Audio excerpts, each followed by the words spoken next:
temos agora o doutor Francisco Cardoso, médico infectologista, perito médico federal. Foi presidente da Associação Nacional dos Médicos, períodos de 2015 a 2020, defensor do tratamento precoce. Tudo bem, doutor? Muito obrigado aí pelo papo aqui com a gente. Tudo tranquilo? Tranquilo não, mais tranquilo, tranquilo dentro do possível. E é uma honra estar aqui contigo, Emílio. Eu sou fã do programa e telespectador também. Doutor Francisco, eu fiz uma previsão aqui, falando para a turma que julho, agosto, já vamos estar mais tranquilo. Errei barbaramente ou não? Não, barbaramente não. Essa segunda onda que está sendo causada pela cepa mutante, a cepa de Manaus, que está varrendo o Brasil de norte a sul, ela deve arrefecer nas próximas semanas, né? O problema é que nós estamos suscetíveis a outras ondas causadas talvez por outras cepas mutantes ou ainda pela própria evolução natural da pandemia. Se nós formos ter como comparação o que aconteceu com a gripe espanhola, né, que foram 3 grandes ondas, então não dá para ter certeza que depois de junho ou julho nós não teremos de novo um agravamento do quadro. Não, mas certo, futuro. Então, mas aí na época da gripe espanhola foram 3 na gripe espanhola? Foram 3 ondas? Foram 3 ondas e a segunda onda foi a maior de todas. Em parte o que a gente está experimentando agora, e talvez a segunda onda lá em 1918 tenha sido por uma mutação também que pegou um patamar já de contaminação e elevou a uma potência maior. A gente tem visto isso aqui, né, em relação à Covid, não só no Brasil, né, mas no mundo todo. Então, mas naquela época também não tinha vacina. Tudo bem que naquela época as cidades não tinham tanta gente, né? A gente não estava vivendo assim, a população não estava concentrada em centros urbanos, mas também não tinha vacina. E agora a gente tem esse aliado muito importante que é a vacina, né? Não tinha vacina, não tinha ventilador mecânico, não tinha antibiótico. E mesmo as cidades não sendo tão povoadas e havendo uma certa distância entre elas, a quantidade de pessoas mortas naquela época foi um absurdo, né? Nem se compara com o que está acontecendo hoje em dia, apesar de ser significativo o número de eventos fatais relacionados à Covid, né? A Covid, se você for... Pode falar. O senhor falou sobre a variante e o Emílio acabou de citar aí a vacina. Como fazer para acompanhar, né? Porque a gente tem essas vacinas que ainda, apesar de estar sendo já aplicada na população, né? Ela está meio que em fase de teste. A Alemanha já parou de aplicar e tudo mais. Como que faz com essas variantes a vacina acompanhar isso daí, hein, doutor? É um desafio. Na verdade, a questão da vacina da Oxford e AstraZeneca, já são 14 países na Europa que suspenderam temporariamente o uso devido a relatos de evento colateral relacionado à trombose, né? A gente não tem visto isso aqui no Brasil ainda, mas é uma coisa que preocupa. Mas, independentemente disso, a vacina, quando ela está diante de uma cepa variante, você tem que testar ela para ver se ela mantém a efetividade, né? E o que os estudos têm mostrado é que as vacinas têm perda de poder de neutralização, ou seja, elas são menos efetivas diante de uma cepa variante, dessa cepa variante que está percorrendo o Brasil, chamada P1, do que a cepa original, a cepa anterior, a cepa que causou a primeira onda de Covid no ano passado. Mesmo assim, ela consegue proteger, mas numa escala menor. São o que os estudos têm mostrado. Os fabricantes vão ter que correr atrás, a fazer sequenciamento genético dos casos e desenvolver novas variações, novas versões da vacina, talvez a exemplo do que ocorre com a vacina da gripe, né? Que todo ano tem uma vacina nova. Sim. Ô, doutor, eu queria perguntar para o senhor a respeito do tratamento precoce, que virou uma espécie de tabu. É alguma coisa que poucos médicos defendem. Eu queria saber a opinião do senhor e como é que isso virou uma polêmica tão gigantesca, pelo menos na internet. O tratamento precoce não deveria ser uma polêmica, né? Tratar precocemente uma doença, acudir o cidadão, o paciente, quando ele está doente, sempre foi uma premissa da medicina, né? Eu creio que a polêmica se deu por uma equivocada politização do assunto da pandemia, né?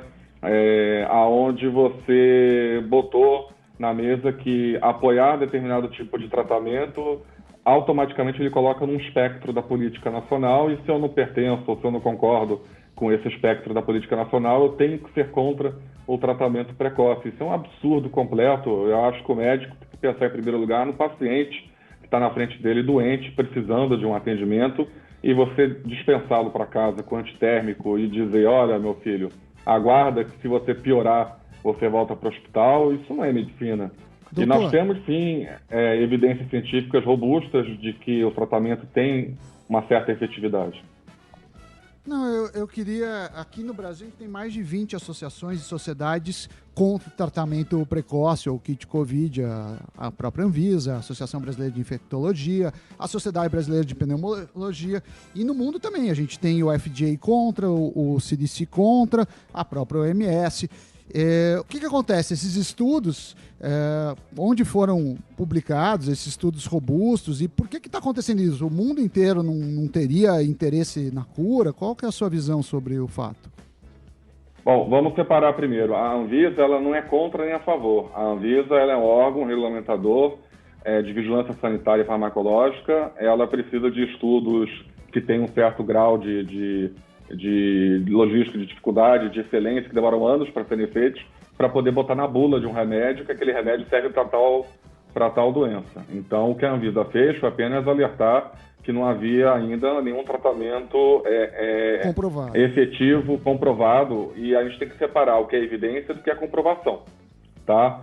Porque a gente tem 90% da medicina, 90% dos atos médicos, tratamentos e procedimentos médicos que são feitos no Brasil e no Ocidente atualmente, eles não dispõem desses estudos de ouro, desses estudos randomizados, duplo cego, controlados por placebo, que estão sendo exigidos para o tratamento precoce.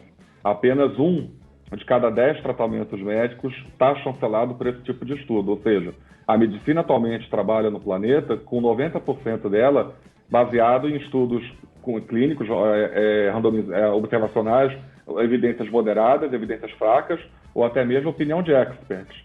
Então, esse é o primeiro ponto. Comprovação é uma coisa, evidência é outra. Eu não preciso ter comprovação científica para iniciar um tratamento. Porque se eu precisar disso, eu vou ter que, por exemplo, parar de operar. Eu vou ter que parar de atender pediatria, eu vou ter que parar de atender ginecologia e obstetrícia, eu não vou poder mais dar, por exemplo, vacina para tétano, vacina para sarampo, videolaparoscopia. São exemplos banais de procedimentos consagrados na medicina que não dispõem de tais estudos. E a gente tem que saber muito bem aonde que a gente exige esse tipo de estudo. Dito isso, as sociedades, algumas sociedades médicas no Brasil e no exterior, elas estão adotando esse critério de ter que ter um estudo clínico duplo cego randomizado para poder botar nos seus guidelines que o tratamento é recomendado, no que, na minha opinião, é um grave equívoco, porque no próprio guideline de tratamento de gripe da Sociedade Brasileira de Infectos, por exemplo, eles recomendam tratar com o Zeltamivir, que é o famoso Tamiflu, que não dispõe desse nível de evidência, é o nível de evidência C, inclusive, é um nível de evidência fraco, mas a sociedade recomenda, ou seja, ela está adotando 2 pesos e 2 medidas. Para gripe, influenza, eu posso dar um remédio com evidência fraca, mas para Covid, que é uma pandemia fatal, que está acabando com a vida do planeta, que está deixando todo mundo enclausurado, que está deixando milhões de mortos, centenas de milhões de contaminados, causado por um vírus novo, do qual a gente pouco conhece. Ah, não, esse aqui não. Esse aqui eu exijo um estudo de ouro que leva anos para ser feito, custa dezenas de milhões de dólares, não é qualquer um que consegue fazer esse tipo de estudo. Desculpa, não dá para aceitar esse tipo de postura. E aí, para terminar de te responder, Sami, eu acho que nessa hora da discussão do tratamento precoce, por que algumas sociedades não apoiam, por que o FDA não apoia, eu acho que a gente tem que deixar bem claro os conflitos de interesse envolvidos nessa história. O tratamento precoce ele envolve remédios baratos, sem patente, que não vamos dizer assim, gerar lucro para nenhuma indústria especificamente, e que, se tiver instituído e protocolizado nas nações, pode atrapalhar, por exemplo, pesquisas para desenvolvimento de novos fármacos caríssimos para o tratamento da Covid. E aí a gente tem que perguntar, será que esses presidentes de sociedades médicas, eles têm conflito de interesse? Será que tem alguma indústria ou várias indústrias farmacêuticas patrocinando esses colegas para suas pesquisas, para os seus eventos sociais, ou até mesmo colocando eles como chefe de pesquisa de novos medicamentos para a Covid? As pessoas não estão falando isso. Eu posso declarar aqui abertamente, eu não tenho nenhum conflito de interesse, eu não recebo dinheiro de nenhuma indústria, de ninguém. Eu sou perito médico federal, sou infectologista. Aliás, na perícia médica, a gente está vendo a Covid tomar conta dos segurados do INSS, já, se não me engano, já é a terceira maior causa de afastamento, ou seja, é uma pandemia descontrolada e a gente tem que atuar com todas as armas pensando sempre no paciente. O nível de evidência que a gente já tem para tentar abordar inicialmente um paciente acometido de Covid, ele é igual ao que tem para 90% da medicina. Não dá mais para as sociedades sustentarem esse discurso de que não tem evidência científica. Entendi. Tem outros interesses aí Doutor Cardoso, que a gente não sabe. Pois não, Marinho. Pois não. Doutor Cardoso, o país inteiro do Oiapoque ao Chuí está revoltado e segue atônito com o fato de que 12 meses depois a gente agora está vendo talvez o recorde da série histórica do número de óbitos, né? É realmente assustador, desesperador, a falta de planejamento, coordenação, integração entre os governos em todas as esferas de governo. E eu queria te perguntar, 12 meses depois, se você tivesse na posição, como infectologista que o senhor é, de orientar um gestor público, qual é o equilíbrio de fato para determinar essas medidas restritivas entre o lockdown e o libera geral? Quais são as conclusões que você tirou da política pública efetiva para tentar coibir e conter o avanço do vírus na sociedade? Excelente pergunta. Em primeiro lugar, é interessante, né? Cadê os hospitais de campanha? Né? Eles foram desmontados no meio da guerra. É como se você armasse uma base militar para disputar uma guerra e no meio da guerra você desmonta a base. E aí? Dentre várias outras medidas equivocadas que foram tomadas pelos gestores ao longo de um ano que eles tiveram para se preparar e não se prepararam. Lembrando que lá em março do ano passado, quando vieram com quarentena, lockdown, era para dar tempo para achatar a curva e preparar o Brasil para a crise, né? Eu acho que em algum momento se esqueceu de preparar o Brasil para a crise e achatar a curva, porque continuam medidas desincronizadas, cada município toma uma medida desincronizada com o outro, como se o vírus respeitasse limite municipal ou interestadual. Cada estado toma uma decisão diferente da outra e virou uma torre de Babel. Nós temos 5.700 gestores, secretários municipais de saúde, cada um tomando a decisão que lhe dá na telha e falando uma língua diferente, com 27 gestores estaduais e com o governo central. A primeira coisa que deveria ter seria um comando central da crise e uma regra uniforme para os estados e municípios, pelo menos nas regras gerais. Em relação ao lockdown, o grande erro das políticas de lockdown é você acreditar que você está seguro na sua casa. As pesquisas que foram feitas na Europa, nos Estados Unidos, até aqui mesmo no Brasil, elas comprovam que a maior parte da contaminação de Covid dos pacientes se dá no domicílio, nas zonas residenciais.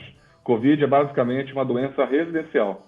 Pelo contrário, a taxa de ataque secundário, ou seja, a possibilidade desse vírus lhe contaminar a partir do momento que eu entro em contato com uma pessoa doente, ela é muito maior dentro de casa, chega na faixa de 16% a 30%, dependendo do estudo, do que no comércio, na área comercial da cidade, onde ela gira em torno de 0,5%.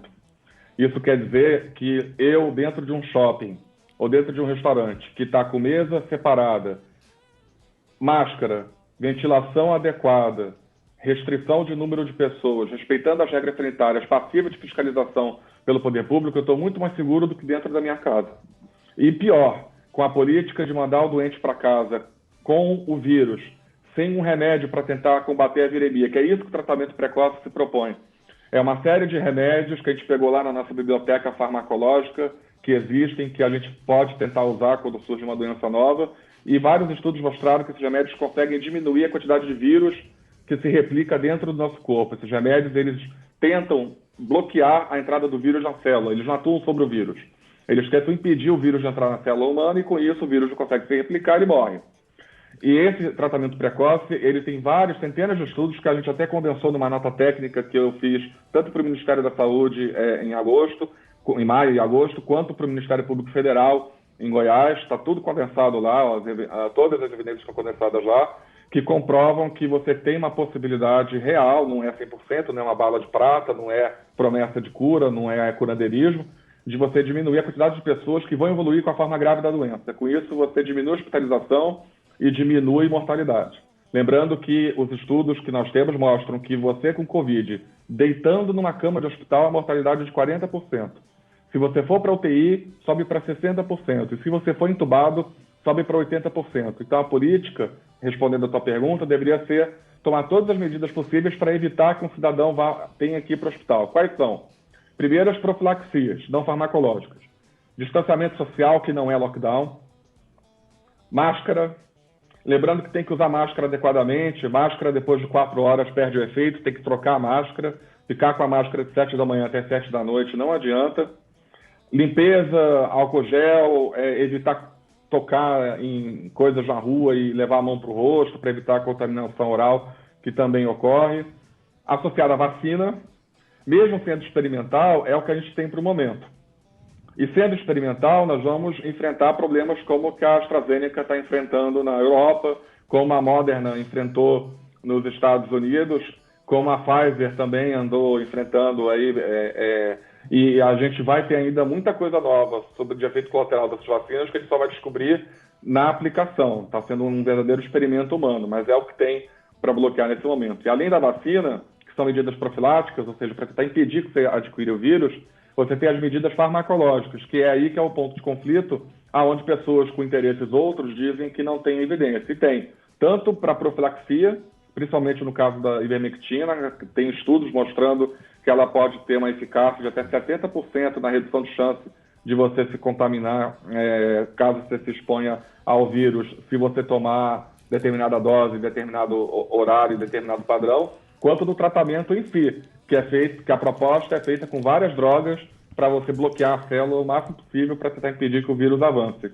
E isso tem mostrado eficiência e eficácia nos locais onde a gente tem aplicado. Não cabe mais o discurso de não ter evidência, e o que eu faria como gestor seria aliar as políticas de vacinação em massa, vacinar o máximo de gente possível, associado à intensificação das políticas de profilaxia não farmacológica, não fazer lockdown, e sim fazer um controle, um distanciamento social rígido, manter a economia e o comércio funcionando, ampliando o horário de funcionamento, por exemplo, de bar e restaurante e shopping, ampliando o horário de funcionamento de transporte urbano. O que adianta eu fazer toque de recolher em São Paulo das 8 da noite às 5 da manhã, se o ponto de ônibus da Vila Nova Cachoeirinha está apinhado de gente às 6 da manhã?